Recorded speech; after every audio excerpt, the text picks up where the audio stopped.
ஏமா சொல்லுங்கப்பா. இன்னைக்கு என்ன நிறைய ஏதோ தட்டப்பட்டெல்லாம் காலையிலேருந்து செஞ்சுக்கிட்டே இருந்தேன். என்ன செஞ்சேன் அப்படி? சூப்பரான இன்னைக்கு டிஃபன் ஐட்டமாக செஞ்சுருக்குறோம்ப்பா. அப்படியா? ஆமாப்பா. என்னன்னு பார்க்கலாம்ப்பா. வாங்கப்பா பார்க்கலாமே. பாருப்பா, தட்டு இட்லி. சூப்பர்.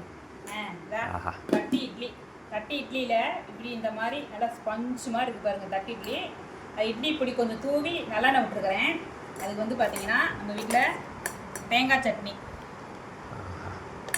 சட்னி நல்லா பெருங்காயத்தூள் போட்டு தாளிச்சிருக்குது. அப்புறம் கதம்ப சட்னி வீடியோ எடுத்துருக்குறோங்க. சாயந்தரமாக தம்பி போடுவாங்க, பார்த்து உங்கள் ஆதரவு கொடுங்க.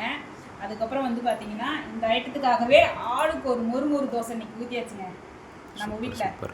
அப்புறம் மெதுவடை வீட்டில் செய்யலை, இன்னைக்கு வைக்கணும்னு தட்டில் வைக்கணும்னு ஒரு ஆசை. அதனால் மெதுவடை கடையிலேருந்து நைனை வாங்கிட்டு வந்து கொடுத்தாங்கப்பா. சூப்பர். பருப்பு வடை ஒரு மெதுவடை வச்சுக்கலாம், சரியா?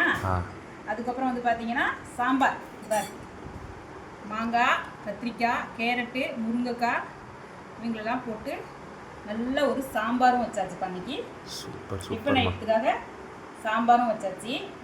மதியத்துக்கு பார்த்தீங்கன்னா சுண்டைக்கடலை குழம்பு, சாப்பாடு, ரசம், தயிர், கெட்டி தயிர் இருக்குது. முட்டை அவுத்து எடுத்துக்கிறேன்ப்பா, உரிக்கணும். இன்னைக்கு நம்ம வீட்டில் இதுதான்ப்பா சாப்பாடு. விருப்பம் போல் சாப்பிடுங்க, ஹெல்த்தியாக சாப்பிடுங்க. லைக் பண்ணுங்கள், ஷேர் பண்ணுங்கள், சப்ஸ்கிரைப் பண்ணுங்கள். வாங்க எல்லோரும் நம்ம வீட்டுக்கு சந்தோஷமாக சாப்பிட்லாங்க.